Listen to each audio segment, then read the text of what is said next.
नमस्कार. लोकशक्ती TV1चे संपादक श्री निवृत्ती मंडलिक यांनी मला युवकांसाठी व्यवस्थापन क्षेत्रातील संधी या विषयावर बोलण्यासाठी आमंत्रित केले. त्यांचे मी प्रथमतः आभार मानतो. मी doctor Mahavir Shetia, SNG institute of management and research, Rajgurunagar, Pune या ठिकाणी प्राध्यापक म्हणून कार्यरत आहे. गेल्या 11 वर्षापासून मी व्यवस्थापन शास्त्र म्हणजेच मॅनेजमेंट या विषयामध्ये शैक्षणिक क्षेत्रात कार्यरत आहे आणि त्यातून मला बरेच अनुभव आलेले आहे की मॅनेजमेंट किंवा व्यवस्थापनशास्त्र ह्याचा उपयोग आपण कशा प्रकारे आपले जीवन अजून चांगले करण्यासाठी करू शकतो. व्यवस्थापनशास्त्र हे फक्त कंपनीपुरते मर्यादित नाही आहे. त्याची सुरुवात होते आपल्या वैयक्तिक जीवनापासून. उदाहरणार्थ, एक गृहिणी आहे, ती रोज स्वयंपाकघरामध्ये काम करत असते, परंतु ते काम करत असतानासुद्धा तिला व्यवस्थापनशास्त्राचे धडे गिरवावे लागतात. ते कसे? तर जे काही जेवण बनवायचे आहे त्यासाठी लागणारे साहित्य, बरोबर, त्यासाठी लागणारा गॅस असेल किंवा इतर इंधन असेल, बरोबर, रोज किती माणसे जेवणार आहेत त्यानुसार तिला त्याचे पूर्ण नियोजन करावे लागते. शिवाय घरातील इतर कामांच्या व्यापातून वेळ काढून वेळच्या वेळेवर तो स्वयंपाक तयार झाला पाहिजे यासाठी तिला मेहनत करावी लागते. हे करत असताना अनेक गोष्टींचा विचार केला जातो की ज्याला मॅनेजमेंटमध्ये वेगवेगळ्या व्याख्या आहेत. उदाहरणार्थ आपण म्हणू शकतो की त्या ठिकाणी व्यवस्थापनाचे जे वेगवेगळे पैलू आहेत, जसे की फायनान्शियल मॅनेजमेंट म्हणजे अर्थव्यवस्थापन, म्हणजे सुरुवातच होते अर्थव्यवस्थापनपासून. तुमच्याकडे जे काही उपलब्ध धन आहे किंवा अर्थ आहे किंवा जे पैसे आहेत त्यांचा सुयोग्य वापर करून आपण ते नियोजन केले पाहिजे. त्याप्रमाणे ह्युमन रिसोर्स मॅनेजमेंट आहे की आपल्याकडे किती लोक आहेत कामासाठी त्याचंही नियोजन करावं लागतं. त्यानंतर आपण पाहतो की ऑपरेशन्स मॅनेजमेंट म्हणजे जे काही आपल्याकडे उपलब्ध यंत्रसामुग्री आहे त्याचा आपण कशा प्रकारे वापर करू शकतो. तर जेव्हा गृहिणी एक स्वयंपाक करत असते तेव्हा तिलासुद्धा ह्या गोष्टींचा विचार करावा लागतो की तिच्याकडे किती साधनसामुग्री आहे, किती प्रकारची यंत्रे आहेत. फॉर एक्झाम्पल गॅस असेल, बरोबर, भांडी असतील, किती पैसे आहेत की ज्यातून ती चांगल्या प्रकारचे पदार्थ, भाजीपाला, धान्य असेल ते विकत आणू शकते आणि त्यातून चांगल्यात चांगल्या पद्धतीचे पौष्टिक जेवण ती आपल्या कुटुंबासाठी बनवू शकते, बरोबर. आणि हे नियोजन तिला रोज करावं लागतं, रोजचं, आठवड्याचं, महिन्याचं, वर्षाचं, बरोबर. आणि हे जे व्यवस्थापन आहे हे जेव्हा आपण मोठ्या प्रमाणात पाहतो तेव्हा कंपनीमध्ये सुद्धा त्याच प्रकारचं व्यवस्थापन चालतं. उदाहरणार्थ, एक कंपनी असेल तर ती एका भांडवलावरती तयार झालेली असते. म्हणजे सुरुवातीला एक भांडवल लागतं आणि त्यातून ती कंपनी सुरुवात होते. ते एकतर काहीतरी प्रॉडक्ट बनवते म्हणजे वस्तू बनवते किंवा सेवा देते म्हणजे सर्व्हिस देते, बरोबर. आता प्रॉडक्ट बनवते म्हणजे काय? जसे तुम्ही आता मोबाईल फोन यूज करताय तर दिस इज अ प्रॉडक्ट. हे एक प्रॉडक्ट आहे. ते प्रॉडक्ट बनवण्यासाठी कच्चा माल लागतो. उदाहरणार्थ, त्याची स्क्रीन असेल, त्याची काच असेल, आतमधले चिपसेट असतील, कॅमेरा असेल, बरोबर. तर ह्या सर्व वस्तू असेंबल केल्या जातात किंवा एकत्रित केल्या जातात. मग त्यासाठी काही मशिनरी लागतात.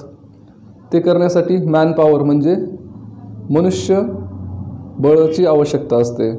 त्यानंतर हे जे प्रॉडक्ट बनवलेलं आहे ह्याचे क्वालिटी चेकिंग होते म्हणजे क्वालिटी चेकिंग डिपार्टमेंट लागतं.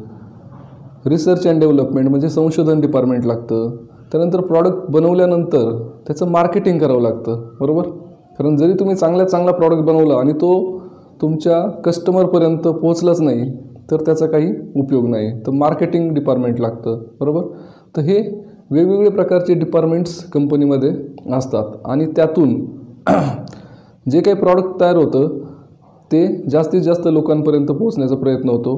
त्या प्रॉडक्टचा वापर करून कस्टमरलाही फायदा होतो, प्लस जी कंपनी असते ते सुद्धा त्यातून अर्थार्जन किंवा प्रॉफिट मिळवते. जसं प्रॉडक्ट आहे त्याप्रमाणे सर्व्हिस असतात. सर्व्हिस म्हणजे काय? तुम्हाला एक वस्तू मिळत नाही तर एक सर्व्हिस मिळते. फॉर एक्झाम्पल, तुम्ही विमान प्रवास करणार आहात तर तुम्ही विमानाचं तिकीट घेता म्हणजे तुम्हाला विमान विकत मिळत नाही, तर तुम्हाला सर्व्हिस मिळते. तुम्हाला पुण्यापासून दिल्लीपर्यंत जायचं आहे तर तुम्हाला पुणे दिल्लीपर्यंत फक्त विमानात बसण्याची मुभा मिळते आणि तुम्ही पुण्यात बसून दिल्लीमध्ये उतरता. तर ही सर्व्हिस क्षेत्र झालं, म्हणजे इथे तुम्हाला सेवा देण्यात येते. तर ह्यामध्ये सुद्धा मॅनेजमेंट खूप महत्त्वाचं आहे की ही जी सेवा देताना, मग त्यामध्ये एअरलाईनची सेवा असो, हॉटेलची सेवा असो, बरोबर, ह्यामध्ये जो काही कस्टमर आहे त्याला कन्व्हिनियन्स मिळाला पाहिजे. तुम्हाला तिकीट काढण्यासाठी सुलभ पाहिजे, त्यानंतर तुमची बसण्याची व्यवस्था नीट पाहिजे, बरोबर, त्यामध्ये काही गडबड नको आहे आणि तुम्ही तुमच्या इच्छित स्थळी वेळेवर पोहोचला पाहिजे. तर हे आहे सर्व्हिस मॅनेजमेंट. म्हणजेच व्यवस्थापन करत असताना आपल्याकडे जे काही उपलब्ध आहे त्याचा सुयोग्य वापर करून त्यातून चांगल्या प्रकारच्या गोष्टी घडवाव्या लागतात. प्रॉडक्ट किंवा सर्व्हिस असेल की जेणेकरून आपलं जे जीवनमान आहे ते अजून चांगल्या प्रकारे उंचावेल. हे व्यवस्थापन जे आहे हे प्रत्येक क्षेत्रामध्ये, जसं मी तुम्हाला सांगितलं की ते आपल्या घरातल्या किचनमध्ये पण आहे, आपल्या फॅमिलीमध्ये पण आहे, बरोबर. तुम्ही जेव्हा तुमचे वैयक्तिक काही कामं करत असता, इवन तुम्ही खेळ जेव्हा खेळता एखादा, जसं की आपण पाहतो बरेच जण IPL वगैरे पाहतात किंवा इंटरनॅशनल क्रिकेट पाहतात, तर प्रत्येक संघाबरोबर एक टीम मॅनेजर असतो. हा मॅनेजर म्हणजे काय, तर तो मॅनेजमेंट करत असतो. मॅनेजरची गरज म्हणजे आपल्याला समजेल की प्रत्येक क्षेत्रामध्ये मॅनेजमेंट लागते. जो मॅनेजर व्यवस्थित असेल तरच त्या टीमला सर्व जे काही पाहिजे सोयीसुविधा त्या व्यवस्थित मिळू शकतात, त्यांचं प्लॅनिंग व्यवस्थित होऊ शकतं आणि अल्टिमेटली तो संघ आहे तो चांगलं काम करू शकतो. सो मॅनेजमेंट हे खूप महत्त्वाचं आहे जीवनातल्या प्रत्येक क्षेत्रामध्ये. तुम्ही असं एकही क्षेत्र सांगू शकत नाही की जिथे मॅनेजमेंट हा प्रकार नाही आहे. आता मॅनेजमेंट शिकण्याची का आवश्यकता आहे, बरोबर. आपण पाहत आहोत की हे जे वैश्विकीकरण आहे किंवा ग्लोबलायझेशन आहे त्यामुळे एकतर जगामध्ये प्रत्येक गोष्टीमध्ये खूप मोठ्या प्रमाणामध्ये कॉम्पिटिशन तयार झालेली, खूप मोठी स्पर्धा तयार झालेली आहे. व ते वैयक्तिक लेवलला असो किंवा पूर्ण संस्थात्मक लेवलला असो. इवन तुम्ही जेव्हा तुमच्या मुलाच्या शिक्षणाचा विचार करता तेव्हासुद्धा तुम्हाला जाणवतं की खूप मोठी स्पर्धा इथे आहे. तुम्हाला मुलाला ज्युनियर KGला टाकायचं असेल, नर्सरीला टाकायचं असेल, तरी तुम्ही खूप विचारविनिमय करता की आपल्याला कोणत्या शाळेत टाकलं पाहिजे की जेणेकरून त्याला त्याचं करिअर चांगल्या पद्धतीने होईल. म्हणजे तिथेसुद्धा तुम्ही मॅनेजमेंट ह्या विषयाचा विचार करता की भविष्यात काय होईल, बरोबर.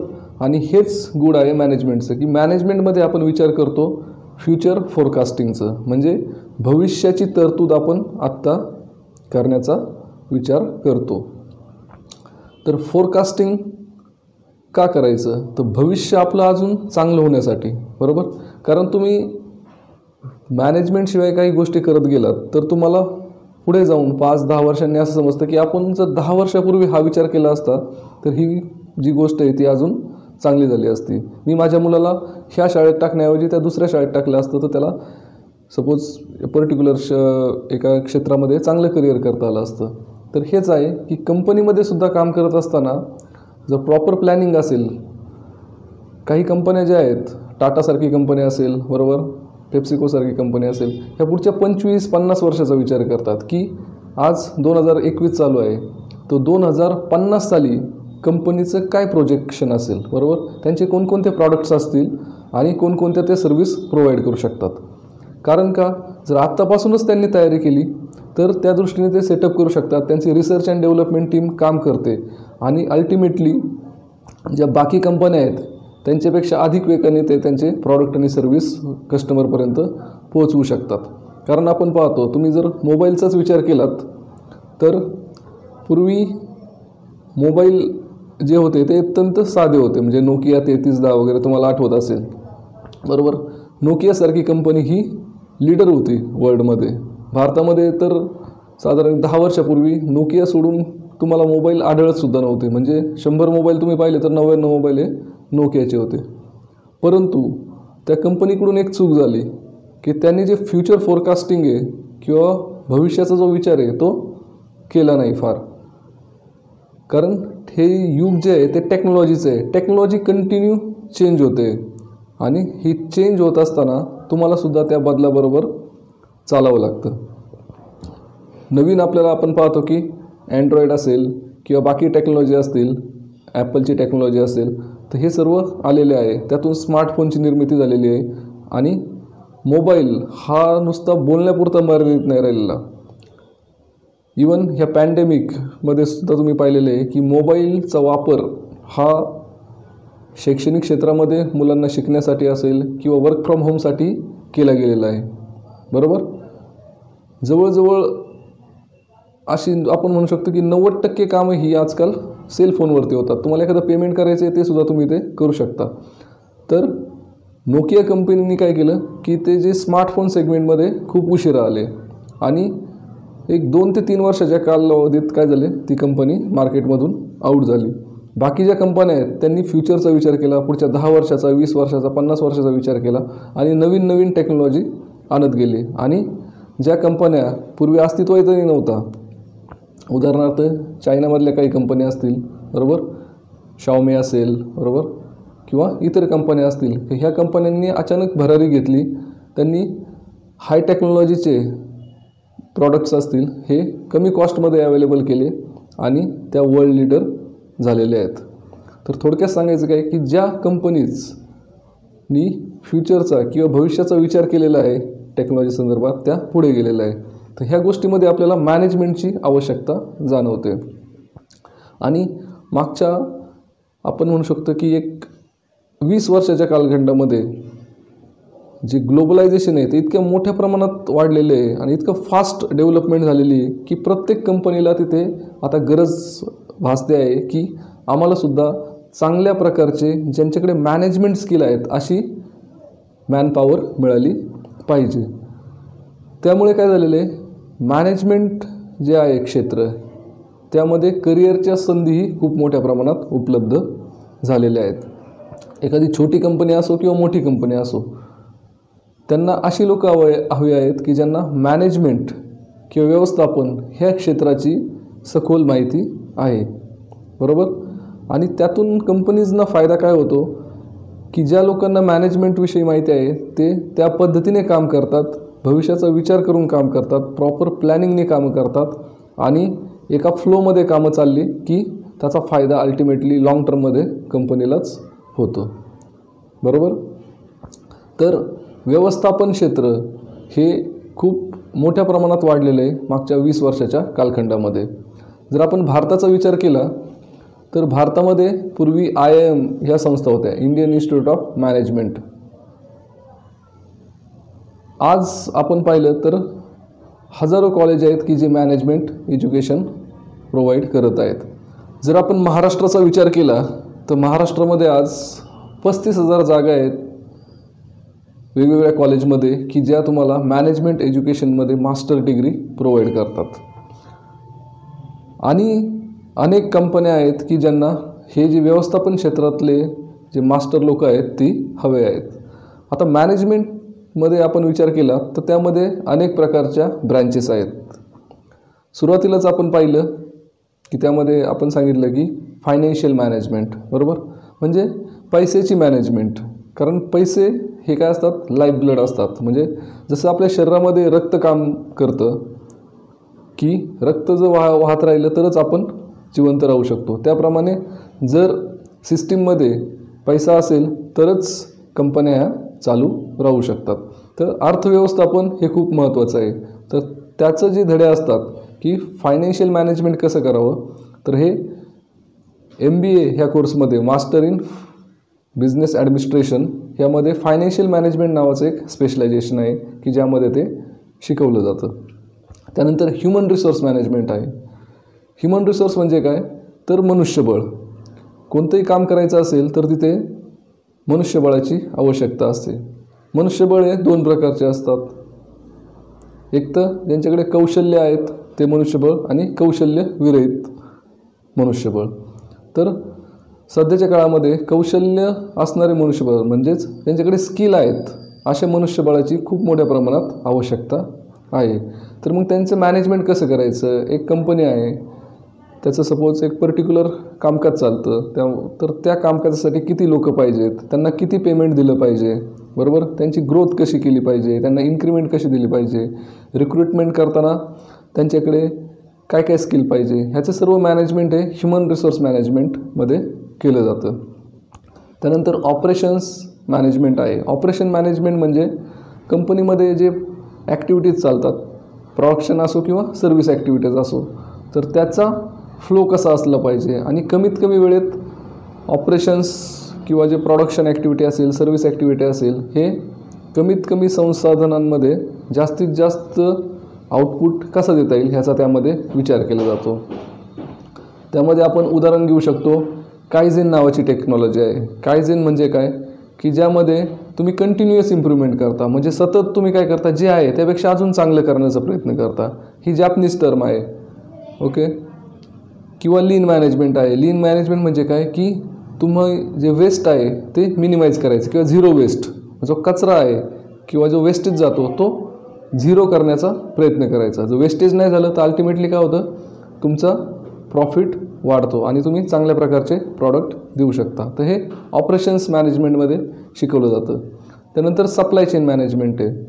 सप्लाय चेन मॅनेजमेंट म्हणजे काय, तर आपल्याला वस्तू ह्या ज्या आहेत त्या एका ठिकाणावरून दुसऱ्या ठिकाणी पोहोचवाव्या लागतात. उदाहरणार्थ मुंबईमध्ये एक प्रोडक्शन फॅसिलिटी आहे आणि तुम्हाला कलकत्त्याला माल पाठवायचा आहे, तर त्याचं तुम्ही मॅनेजमेंट कसं कराल. त्यामध्ये काही गुड्स जे असतात ते पेरिशेबल असतात. पेरिशेबल म्हणजे काय की त्याची जी शेल्फ लाईफ आहे ती 1, 2, 3 दिवस असते.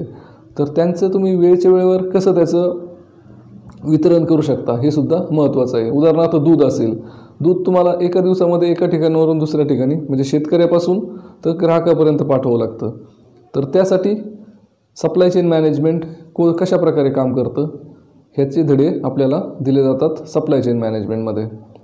त्यानंतर बिझनेस ॲनालिटिक्स किंवा IT मॅनेजमेंट नावाचा सब्जेक्ट आहे की ज्यामध्ये IT related, information technology related आपल्याला व्यवस्थापन कसं करायचं हे शिकवलं जातं. त्यानंतर अजूनही काही विषय आहेत की जे खूप महत्त्वाचे आहेत. उदाहरणार्थ मार्केटिंग मॅनेजमेंट. मार्केटिंग हे आजकालच्या युगामध्ये खूप महत्त्वाचं झालेलं आहे. तुम्हाला तुमच्या कस्टमरपर्यंत पोचता आलं पाहिजे आणि तुमच्या प्रॉडक्ट किंवा सर्व्हिसची माहिती योग्य प्रकारे देता आली पाहिजे, तरच आपण सक्सेसफुल होऊ शकतो बिझनेसमध्ये. कारण तिथे खूप मोठ्या प्रमाणात कॉम्पिटिशन आहे मार्केटमध्ये आणि कॉम्पिटिशनमधून तुम्हाला तुमची कंपनी जर स्थिर स्थावर करायची असेल तर तुम्हाला त्या ठिकाणी चांगल्या प्रकारचं मार्केटिंग केलं पाहिजे. मार्केटिंग पूर्वी आपण पाहायचो की TV ॲडव्हर्टाइजमेंट असेल, रेडिओ ॲडव्हर्टाइजमेंट असेल, होर्डिंग्स असतील, ह्या प्रकारे केलं जायचं किंवा पॅम्पलेट्स वगैरे. आजकाल त्यामध्ये सुद्धा टेक्नॉलॉजी आलेली. आपण आता डिजिटल मार्केटिंग ह्याकडे मूव्ह झालेलो आहोत. जे डिजिटल प्लॅटफॉर्म आहेत, उदाहरणार्थ यूट्यूब असेल, फेसबुक असेल किंवा बाकी सोशल मीडिया असेल, ह्यामार्फत मोठ्या प्रमाणात मार्केटिंग ॲक्टिव्हिटीज केले जातात आणि जास्तीत जास्त कस्टमरपर्यंत आपल्या सेवा आणि सुविधा पुरवण्यासाठी त्याचा वापर केला जातो. ह्या व्यतिरिक्त काही अजून मॅनेजमेंटच्या ब्रँचेस आहेत. त्यामध्ये फार्मा अँड हेल्थकेअर मॅनेजमेंट असेल, सर्व्हिसेस मॅनेजमेंट असेल, त्यानंतर agri and rural business management असेल, ह्या प्रकारच्या अनेक ब्रँचेस आपल्याला दिसतात. त्यानंतर टुरिझम अँड हॉस्पिटॅलिटी मॅनेजमेंट हे सुद्धा क्षेत्र नव्याने खुणवत आहे की त्या ठिकाणीसुद्धा हजारो नोकऱ्यांच्या संधी आपल्याला उपलब्ध दिसतात. तर वेगवेगळ्या क्षेत्रामध्ये व्यवस्थापन शास्त्रामध्ये खूप मोठ्या प्रमाणात संधी आहेत आणि एक कुशल मनुष्यबळाची प्रत्येक ठिकाणी कमतरता भासवत आहे. तर माझं सर्वांना म्हणणं आहे की त्यांचे जे काही कोर्सेस असतील, फॉर एक्झाम्पल इंजिनिअरिंग केलं असेल डिग्रीमध्ये, कॉमर्स केलं असेल, सायन्स केलं असेल, बायोटेक्नॉलॉजी केलं असेल, फार्मसी केलं असेल, इवन वैद्यकीय क्षेत्रातली डिग्री घेतली असेल, तर त्यानंतर जर तुम्हाला तुमचं व्यवस्थापन शास्त्रातलं कौशल्य वाढवायचं असेल तर तुम्ही MBA किंवा मास्टर इन बिझनेस ॲडमिनिस्ट्रेशन ह्या विषयाकडे पाहू शकता की ज्यातून तुमचे जे बेसिक स्किल आहेत ते तुम्ही अजून डेव्हलप करू शकता आणि त्याचा वापर फक्त जॉबसाठीच नाही तर तुम्ही जेव्हा तुमचा स्वतःचा व्यवसाय करणार आहात तेव्हासुद्धा ते तुम्हाला कामाला येतात. जेव्हा तुम्ही स्वतःचा व्यवसाय टाकणार आहात, उदाहरणार्थ तुम्हाला एक हॉटेल टाकायचं आहे, तर जेव्हा तुमच्याकडे हे ज्ञान असेल की हे जे मॅनेजमेंटचे वेगवेगळे विषय आहेत, financial management, HR management, operation management असेल, मार्केटिंग मॅनेजमेंट, ह्यांचं जेव्हा तुमच्याकडे ज्ञान असतं तेव्हा तो जो व्यवसाय आहे त्याची वृद्धी करण्यासाठी ह्या ज्ञानाचा तुम्ही चांगल्या प्रकारे वापर करू शकता. तर ज्यांना स्वतःचा व्यवसाय करायचा आहे किंवा ज्यांना नोकरीच्या चांगल्या चांगल्या संधी पाहिजे आहेत चांगल्या कंपन्यांमध्ये, म्हणजे नॅशनल असेल किंवा मल्टीनॅशनल कंपन्यांमध्ये, तर त्यांच्यासाठी व्यवस्थापनशास्त्र हे नवीन दरवाजे उघडे करते. प्लस तुम्हाला जे ग्रोथ पोटेन्शियल आहे, म्हणजे तुम्ही एका लेवलला काम करत आहात आणि त्यानंतर तुम्हाला ग्रोथ पाहिजे असते, म्हणजे प्रमोशन पाहिजे असतं, तर त्या वेळेलासुद्धा ज्या व्यक्तींकडे मॅनेजमेंटची मास्टर डिग्री असते त्यांचा कंपन्या ह्या प्रामुख्याने विचार करतात प्रमोशनसाठी. कारण कंपनीच्या दृष्टीने सुद्धा मॅनेजमेंटची तुमचं एज्युकेशन झालेलं आहे, याचा अर्थ तुम्ही जेव्हा वरच्या लेवलला एक मॅनेजर लेवलला काम करणार तेव्हा तुमच्याकडे ते ज्ञान असणार आहे आणि त्या ज्ञानाचा वापर करून तुम्ही तुमच्या अंडर जे काही लोक काम करणार आहेत त्यांच्याकडून तुम्ही चांगल्या प्रकारे काम करून घेऊ शकता आणि ते कंपनीच्या फायद्याचं असेल हेही त्यांना माहिती असतं. तर माझ्या दृष्टीने व्यवस्थापनशास्त्र शिकणं हे प्रत्येकासाठी, म्हणजे तुम्हाला नोकरी करायचा असो किंवा तुमचा व्यवसाय करायचा असो, खूप गरजेचं आहे. म्हणजे एक फॉर्मल एज्युकेशन म्हणूनच नाही तर एक सर्वांगीण विकासासाठी ते आवश्यक आहे. आता हे शिक्षण घ्यायचं कसं? शिक्षण घेण्यासाठी तुम्हाला 2 प्रकारचे शिक्षण आहेत. एक तर तुम्ही डिग्री लेवललाही व्यवस्थापनशास्त्र शिकू शकता. उदाहरणार्थ BBA सारखे कोर्सेस आहेत, बॅचलर इन बिझनेस ॲडमिनिस्ट्रेशन किंवा bachelor in business management BBM सारखे कोर्सेस आहेत. आणि तुम्हाला मास्टर लेवललाही व्यवस्थापनशास्त्र शिकता येतं. त्यामध्ये MMS किंवा MBA नावाची डिग्री असते. MMS म्हणजे मास्टर इन मॅनेजमेंट स्टडीज की जी मुंबई विद्यापीठ प्रोव्हाइड करते आणि MBA ही जी आहे हे आहे master in business administration. Globally MBA degree he acceptable आहे. म्हणजे तुम्ही अमेरिकेत गेलात, युरोपमध्ये गेलात, कोणत्याही एशियन कंट्रीजमध्ये गेलात तर तुम्हाला MBA हे नाव सगळीकडे कॉमन पाहायला मिळेल. म्हणजे तुम्ही पुणे विद्यापीठातून MBA डिग्री केली तर त्याचा ॲक्सेप्टन्स जो आहे तो ऑल ओव्हर द वर्ल्ड आहे. कारण व्यवस्थापनाचा जो अभ्यासक्रम आहे तो पूर्ण जगामध्ये थोड्याफार फरकाने सारखाच आहे, की ज्यामध्ये तुम्हाला वेगवेगळ्या डिपार्टमेंटचे व्यवस्थापन कसे करायचे याचे धडे दिले जातात. तर ह्याचा तुम्ही वापर करू शकता. आणि ह्या अभ्यासक्रमांमध्ये ॲडमिशन घेण्यासाठी प्रत्येक विद्यापीठाच्या किंवा प्रत्येक संस्थेच्या ज्या आहेत त्या वेगवेगळ्या प्रोसिजर आहेत. उदाहरणार्थ तुम्हाला पुणे विद्यापीठामध्ये किंवा मुंबई विद्यापीठामध्ये ॲडमिशन घ्यायचं असेल मास्टर्स डिग्रीला MBAला, तर त्यासाठी तुम्हाला CET द्यावी लागते. आता CETचे पण वेगवेगळे पर्याय आहेत. CET ही स्टेट लेवल ॲज वेल ॲज नॅशनल लेवलला कंडक्ट केली जाते. नॅशनल लेवलला आपण पाहिलं तर तुम्हाला सुरुवातीलाच मी सांगितलं की IIM सारख्या ह्या उच्च प्रतीच्या संस्था भारतामध्ये कार्यरत आहेत. तर त्यांची CAT नावाची एक्झाम असते, कॉमन ॲडमिशन टेस्ट. तर त्याद्वारे तिथे ॲडमिशन घेतलं जातं. त्यानंतर AICTE सुद्धा त्यांचे एक सेपरेट एंट्रन्स घेते आणि त्यामार्फत ते भारतातल्या वेगवेगळ्या all India council for technical education म्हणजेच AICTE ही संस्था भारतातल्या सर्व जे काही टेक्निकल कोर्सेस आहेत, मॅनेजमेंट असेल, इंजिनिअरिंग असेल, फार्मसी असेल, आर्किटेक्ट असेल, तर ह्यांचं ते मॅनेजमेंट करतात किंवा त्याची ती शिखर संस्था आहे. तर ते सुद्धा एक एंट्रन्स परीक्षा घेतात की ज्याला आपण CMAT म्हणतो, की ज्यामार्फत तुम्ही भारतातल्या AICTE मान्यताप्राप्त कोणत्याही संस्थेत ॲडमिशन घेऊ शकता. आपण जर महाराष्ट्राचा विचार केला तर महाराष्ट्रामध्ये स्टेट गव्हर्नमेंटच्या अंडर CET सेल येतं की जे टेक्निकल जे कोर्सेस आहेत त्यांच्या प्रवेश परीक्षा घेतं. तर त्यामध्ये मॅनेजमेंटसाठीही ते प्रवेश परीक्षा घेतात की ज्याला आपण MBA MMS CET म्हणतो, की जी दरवर्षी कंडक्ट केली जाते महाराष्ट्र गव्हर्नमेंटच्या वतीने.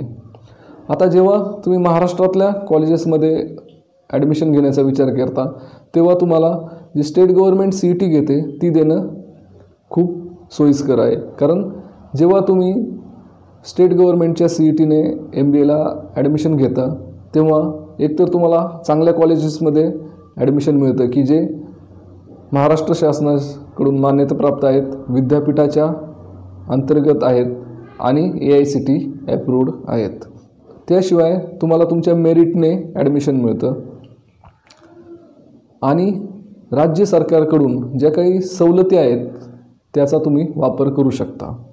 आता सवलती संदर्भात आपण विचार केला तर MBA कोर्सला ॲडमिशन घेताना आपण पाहतो की ज्या संस्था आहेत तर यांची जी फी आहे ती काही लाखांमध्ये असते. जेव्हा तुम्ही प्रायव्हेट युनिव्हर्सिटीचा विचार करता तेव्हा त्यामध्ये लाखो रुपयांमध्ये फी असते. परंतु जेव्हा तुम्ही CET सेलच्या मार्फत MBA CET देऊन ॲडमिशन घेता तेव्हा ज्या ह्या फीज आहेत ह्या स्टेट गव्हर्नमेंटकडून कंट्रोल केलेल्या असतात. म्हणजे प्रत्येक संस्थेचा जो अहवाल आहे, वार्षिक अहवाल, त्याची चाचपणी करूनच त्या संस्थेची फी निश्चित केली जाते आणि त्यातून विद्यार्थ्यांकडून आवाजवी फी घेण्याचं प्रमाण कमी होतं. या व्यतिरिक्त राज्य सरकार जे विद्यार्थी आहेत त्यांना वेगवेगळ्या प्रकारच्या सवलती देतं. उदाहरणार्थ SC ST NT VJ OBC ह्या विद्यार्थ्यांसाठी राज्य सरकारकडून स्कॉलरशिप सुविधा उपलब्ध असते. त्यानंतर जे ओपन कॅटेगरीमध्ये परंतु EBCमध्ये म्हणजेच इकॉनॉमिकल बॅकवर्ड जे लोक आहेत त्यांच्यासाठी सुद्धा राज्य सरकार फीमध्ये सवलत देतं. म्हणजे वसतिगृहामध्ये राहायचं असेल तर त्यासाठी सुद्धा राज्य शासनाकडून सवलत दिली जाते. पण ह्या सर्व सवलती घेण्यासाठी तुम्हाला राज्य शासनाची जी प्रवेश प्रक्रिया आहे त्यामार्फत ॲडमिशन घ्यावं लागतं की ज्याला आपण CAP प्रोसेस म्हणतो, सेंट्रलाइज ॲडमिशन प्रोसेस. आणि सेंट्रलाइज ॲडमिशन प्रोसेसने आपण जेव्हा ॲडमिशन घेतो तर त्यासाठी तुम्हाला CET देणं अनिवार्य असतं. नॅशनल लेवलची एंट्रन्स देऊ शकता किंवा स्टेट लेवलची एंट्रन्स देऊ शकता की जी मान्यताप्राप्त आहे. त्यानंतर तुम्हाला CAP राऊंडमध्ये फॉर्म भरावा लागतो.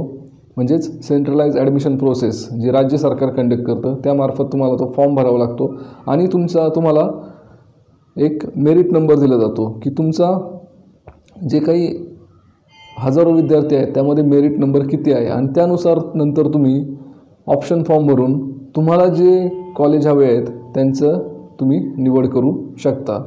त्यासाठी 2 ते 3 राऊंड घेतले जातात दरवर्षी ॲडमिशनचे आणि त्यामार्फत तुम्ही तुमच्या आवडत्या संस्थेत तुम्हाला जे एंट्रन्स परीक्षेमध्ये मार्क मिळालेले आहेत आणि तुमचा जो मेरिट नंबर आहे त्या अनुषंगाने तुम्ही ॲडमिशन घेऊ शकता. आणि ॲडमिशननंतर तुम्ही पात्र असाल तर राज्य सरकारच्या तसेच केंद्र सरकारच्या विविध योजनांचा की ज्यामध्ये तुम्हाला फीमध्येही सवलत मिळते आणि वसतिगृहासंदर्भातही अनुदान मिळतं किंवा तुम्ही मायनॉरिटीमध्ये असाल तर त्या संदर्भातल्याही काही योजना असतात त्याचाही तुम्ही वापर करू शकता आणि तुमचं शिक्षण पूर्ण करू शकता. तर ह्या संदर्भात तुम्हाला जी माहिती आहे ती वेगवेगळ्या संकेतस्थळांवरती मिळेल. उदाहरणार्थ स्टेट CET सेल याचीसुद्धा स्वतंत्र वेबसाईट आहे किंवा तुम्ही राज्य शासनाच्या डायरेक्टरेट ऑफ टेक्निकल एज्युकेशनच्या वेबसाईटवरती जाऊन या संदर्भात माहिती घेऊ शकता. त्याचप्रमाणे वेगवेगळे जे कॉलेजेस आहेत त्यांच्याही स्वतंत्र वेबसाईट उपलब्ध आहेत की ज्यावरती सुद्धा ॲडमिशन जी प्रोसेस आहे त्याची पूर्ण माहिती दिलेली असते. तर माझं तुम्हाला विनंती आहे की तुम्हाला जर मॅनेजमेंट क्षेत्रामध्ये करिअर करायचं असेल तर तुम्ही त्याची अगोदर पूर्ण माहिती घ्या आणि पूर्ण प्रोसेस फॉलो करूनच त्यामध्ये ॲडमिशन घ्या, की जेणेकरून तुम्हाला चांगल्या प्रकारचं आणि दर्जेदार शिक्षण हे कमीत कमी फीमध्ये मिळेल आणि त्यातून तुम्ही तुमची स्वतःची आणि कुटुंबाचीही प्रगती करू शकाल. तर आजच्या व्हिडिओमध्ये आपण युवकांसाठी व्यवस्थापन क्षेत्रातील संधी या विषयावरती प्राथमिक माहिती घेतली. व्यवस्थापनशास्त्र या विषयावर बोलण्यासाठी खूप काही आहे, परंतु वेळेच्या बंधनामुळे आपण व्यवस्थापनशास्त्र म्हणजे काय आणि त्यामध्ये आपण कशा प्रकारे करिअर करू शकतो ह्याची थोडक्यात माहिती देण्याचा मी प्रयत्न केला आहे. या संदर्भात अजून तुम्हाला माहिती हवी असल्यास तुम्ही त्या संदर्भात कमेंट करू शकता. मी लोकशक्ती TV1 चॅनेल आणि त्यांचे संपादक श्री निवृत्ती मंडलिक यांचे आभार व्यक्त करतो की त्यांनी मला संधी दिली बोलण्याची तुमच्याशी. आपणास हा व्हिडिओ कसा वाटला हे तुम्ही कमेंट करू शकता. लोकशक्ती TV1 चॅनेल सबस्क्राईब करा, लाईक करा आणि जास्तीत जास्त लोकांपर्यंत शेअर करा. मी पुन्हा एकदा लोकशक्ती TV1 चॅनेलचे आभार व्यक्त करतो आणि श्री निवृत्ती मंडलिक यांचेही आभार व्यक्त करतो की त्यांनी मला संधी दिली आपणाशी हितगुज करण्याची. धन्यवाद.